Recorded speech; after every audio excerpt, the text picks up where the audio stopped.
Hello friends, in this video we will discuss the November 2020 paper of computer science on the subject computational thinking, algorithms and programming. So I will be discussing the first question of this paper in this video.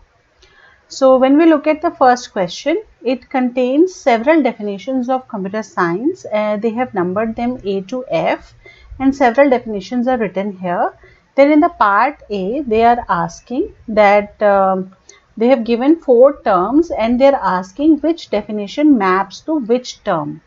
So when we look at the decomposition is the process of dividing the problem into sub-problems. Then abstraction is the process of defining something without giving too many details.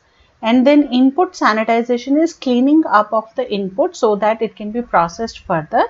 And casting is the process of changing the type of a variable. So when we look at these definitions, we can easily match them to the correct answer. So let us just do it. For decomposition, when we look here, the option D, breaking a complex problem down into smaller problems. So option D is the answer here. Then for abstraction, when we look at abstraction definition, when we look here, we have hiding and removing irrelevant details from the problem to reduce complexity. So B is the answer here. Then input sanitization. Input sanitization is cleaning the input. So cleaning up of data, which is this A option, is the answer. Cleaning up the data entered by removing the non-standard characters. So we'll put here A as the answer. And then casting. Casting is the process of typecasting a variable, which is the F option, converting one data type to another.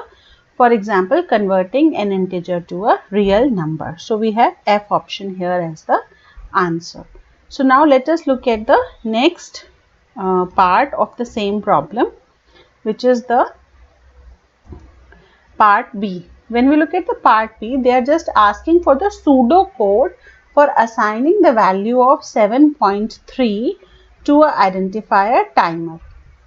So in order to make the assignment, we will make use of the timer variable. We will write here timer, and that is equal to 7.3. This is the standard way of assigning a value in a pseudocode.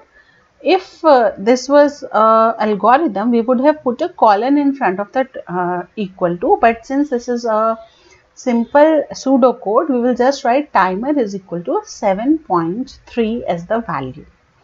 Now they are asking which data type is the most appropriate for the variable timer. So the variable timer can be a real or float data type, because timer is going to hold a value which will have a decimal part to it, and therefore real or float data type will suit it. So in the next video, I will be discussing question number 2. Thank you.